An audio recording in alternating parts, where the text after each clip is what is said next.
امیر و مامور۔ اسلامی نظام میں امیر اور مامور کی ذمہ داریاں۔ تحریک اسلامی کا مقصد ایک آزمائش۔ مصنف مولانا سید ابوالعلا مودودی علیہ رحمہ۔ بسم اللہ الرحمن الرحیم۔ تحریک اسلامی کا منصب ایک آزمائش۔ جماعت اسلامی کا امیر، اس کا رہنما اور اس کا لیڈر کا انتخاب وہ نوعیت نہیں رکھتا جو کسی اور جماعت کا ہو سکتا ہے۔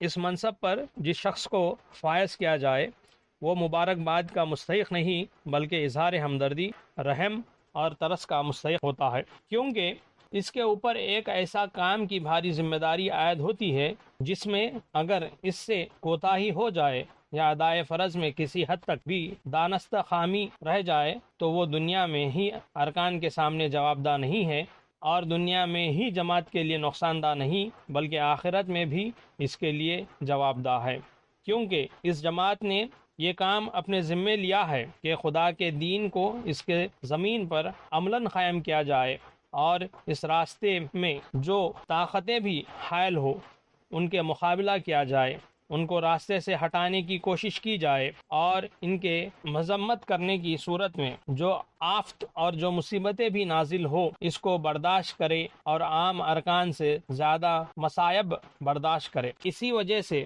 میں اپنے پرانے رفیق اور دوست میاں طفیل محمد صاحب سے اظہار ہمدردی کرتا ہوں کہ جماعت نے پھر ان پر یہ ذمہ داری عائد کر دی، حالانکہ انہوں نے پچھلے 5 سال اتنی سخت محنت کی ہے اور دین کی خدمت میں اتنا کچھ برداشت کیا ہے کہ اب حقیقت میں وہ رحم کے مستحق تھے۔ تاہم میں اس پر خوش بھی ہوں کہ جماعت نے اسی شخص کو دوبارہ منتخب کیا ہے جو شخص جماعت کے اندر اس کام کے لیے سب سے زیادہ موزوں تھا، جو ابتدائی سے جماعت کا پورے نظام کو سمجھنے اور تحریک کو چلانے میں میرا ساتھ شریک رہا، اور اس قدر جماعت کے نظام اور تحریک کو سمجھنے والے اور شاید ہی کوئی ہو۔ اس موقع پر 2 چیزیں کو الگ الگ بیان کروں گا۔ پہلی، جماعت میں امیر جماعت کی ذمہ داری، دوسری جماعت میں کارکن اور ارکان کی ذمہ داریاں امیر کے ساتھ۔ امیر جماعت کی ذمہ داریاں۔ امیر جماعت کا کام یہ ہے کہ وہ اپنے اندر ساتھیوں کو لے چلنے کی صلاحیت رکھتا ہو اور ان کے اوپر اس طرح حکم چلانے کی کوشش نہ کرے جس سے ان کے اندر ضد یا بد دلی پیدا ہو، بلکہ دلی رفقت، دلی محبت، دلی خلوص کا جذبہ سے ان کو متاثر کرے، اور ارکان جماعت اس کے حکم کے منتظر نہ رہے بلکہ اس کے منشا سمجھ کر ہی تعمیل کے لیے آمادہ ہو۔ امیر جماعت کا حکم دینے کی بہت کم ضرورت پیش آئے۔ ارکان جماعت کے اندر یہ صلاحیت یہ ہونی چاہیے کہ وہ اس امر کے لحاظ رکھے کہ ان کا امیر کیا چاہتا ہے اور ان کو کس طرف لے جانا چاہتا ہے۔ اس انحراف اگر درست ہو سکتا ہے تو صرف اس صورت میں کہ جب وہ شریعت کے خلاف کوئی بات کر رہا ہو یا آپ محسوس کرے کہ وہ مصلحت کے خلاف کام کر رہا ہے۔ ان دونوں چیزوں میں سے جس چیز کو بھی آپ محسوس کریں، آپ کا فرض ہے کہ امیر جماعت کے ساتھ اخلاص سے بات کر کے اس تک اپنے اعتراض پہنچائے، اور امیر جماعت کا بھی فرض ہے کہ جب اس کو لوگوں میں اس کی کسی بات پر عدم اطمینان کا احساس ہو تو وہ انہیں مطمئن کرے۔ رسول اللہ صلی اللہ علیہ وسلم کی تعریف قرآن میں یہ فرمائی گئی ہے کہ تم درشت خواہ اور سنگ دل ہوتے تو یہ مسلمان جو تمہارے گرد جمع ہوئے ہیں وہ تمہیں چھوڑ کر الگ ہو چکے ہوتے۔ اس میں اس چیز کا خلاصہ بیان کر دیا گیا ہے کہ جماعت کے اندر اس کے رہنما کی حیثیت کیا ہونی چاہیے۔ اس کی حیثیت یہ ہونی چاہیے کہ وہ ارکان جماعت سے محبت کرے اور ارکان اس سے محبت کرے۔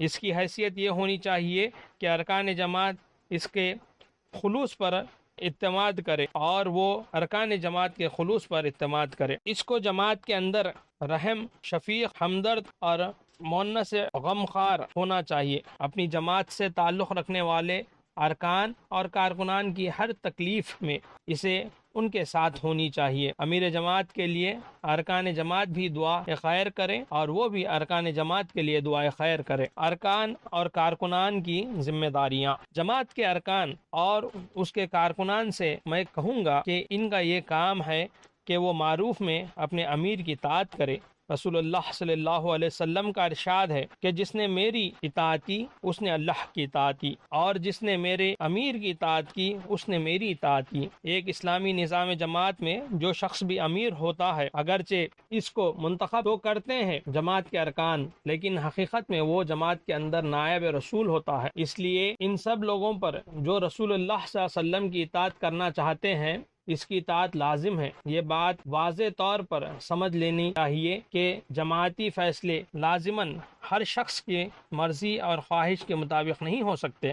دنیا میں کوئی جماعت بھی ایسی نہیں ہے جس کے اندر جماعتی فیصلے اسی جماعت کے ہر رکن اور ہر کارکن کو پسند ہو اور اسی کی پسند کے مطابق ہو۔ لازماً کہیں نہ کہیں اختلاف یا ناراضگی کی کوئی وجہ ہوتی ہے، کہیں نہ کہیں آدمی غیر مطمئن ہوتا ہے، لیکن جب جماعتی فیصلے ہو جائے اور امیر جماعت کے نظم کے تحت ایک چیز کا فیصلہ کر لے تو پھر چاہیے وہ فیصلہ آپ کو ناگوار ہو، خوشگوار۔ آپ کا کام یہ ہے کہ اس کی تعمیل کریں، الا یہ کہ وہ معروف کے مطابق نہ ہو۔ معروف سے مراد یہ ہے کہ وہ نیکی اور وہ بھلائی جس کو ہر آدمی اپنے ضمیر میں جانتا ہے کہ یہ نیکی اور بھلائی ہے۔ اگر امیر جماعت معروف کے مطابق کام دے رہا ہے اور شریعت کے خلاف وہ حکم نہیں ہے تو پھر اس کی پیروی کیجیے۔ البتہ اگر آپ محسوس کرتے ہیں کہ اس نے شریعت کے خلاف حکم دیا ہے تو پھر آپ کا فرض یہ ہے کہ آپ امیر جماعت سے بھی کہیں، مجلس شورا سے بھی کہیں اور مجلس عاملہ میں بھی کہیں کہ میرے نزدیک امیر کا فلاں حکم شریعت کے فلاں حکم سے ٹکراتا ہے۔ اگر وہ آپ کو مطمئن کر دے کہ وہ حکم شریعت کے حکم سے نہیں ٹکراتا تو پھر آپ کو تسلیم کرنے کے لیے سر جھکا دینا چاہیے، ورنہ کوئی جماعت اور کوئی نظام جماعت بھی اپنے کام نہیں کر سکتی۔ اگر ہر آدمی کا رویہ یہ ہو کہ وہ امیر جماعت یا مجلس شورا کے فیصلے پر محض اس بنا پر ناراض ہو کہ وہ فیصلے اسے پسند نہیں اور وہ اس طرح اپنے اندر ناخواہشی پیدا کرے جیسے اسے کوئی زخم آ گیا ہو، تو پھر کام نہیں چل سکتا۔ یہ چیز اس وقت تک نہیں ہو سکتی جب تک کہ آدمی جماعت میں داخل ہونے کے بعد اپنے دل سے کبر نہ نکال دے۔ اپنے آپ کو بڑی چیز سمجھنا ہی بیماری کی جڑ ہے۔ قرآن مجید میں آیا ہے کہ جب اللہ تعالیٰ نے خود بنی اسرائیل کی درخواست پر ان کے لیے طالوت کو بادشاہ مقرر کیا تو انہوں نے کہا کہ اس کو کہاں سے ہم پر حکمرانی کا حق پہنچتا ہے، ہم تو خود اس کے اہل ہے۔ بس یہی کبر ہے، یہی کبر نفس ہے۔ کبر نفس اسلام کے راستے میں سب سے بڑا منع ہوتا ہے۔ حضور اکرم صلی اللہ علیہ وسلم کے زمانے میں بھی جن لوگوں کے اندر کبر تھا وہ اسلام میں آنے کے بعد پھر مرتد ہو گئے، اس لیے کہ حضور اکرم صلی اللہ علیہ وسلم کا احکام ان کے مرضی اور خواہش کے مطابق نہیں ہوتا تھا۔ جماعت کے ارکان کا یہ کام ہے کہ وہ کبر کو دل سے نکال لے، اور کبر کبھی ایسے شخص کے دل میں نہیں ہوتا جو اپنے حقیقت کو جانتا ہو کہ میں کیا ہوں، کس طرح پیدا ہوا ہوں، میں کس طرح بچے سے جوان ہوا ہوں اور جوان سے بوڑھا ہوا ہوں، اور میری کیا حیثیت ہے۔